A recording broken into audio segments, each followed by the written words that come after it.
এই বৃহস্পতিবার সংসদে থাকাকালীন সময়ে আমার এলাকার যিনি অফিসার ইনচার্জ উনি আমারে ফোন দিয়ে জানালেন যে স্যার আপনি একটু বাড়ি আসলে আপনার সাথে আমার একটু বসতে হবে, গুরুত্বপূর্ণ কথা আছে।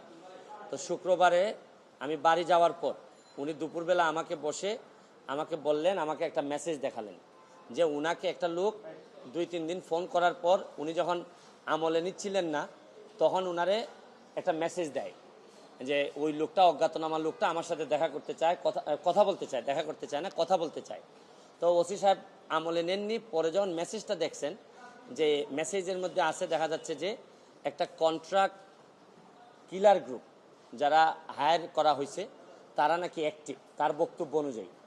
তো ওসি সাহেব আমারে উনার ফোন দিয়ে ওই অজ্ঞাতনামা ব্যক্তির সাথে ফোনে ধরাই দিলেন। আমি কথা বললাম, কথা বলার পর যে জিনিসটা ওরা জানাইলো আমাদেরকে, ওই অজ্ঞাতনামা ব্যক্তি সে নিজেকে আইডেন্টিফাই করতে চায় না।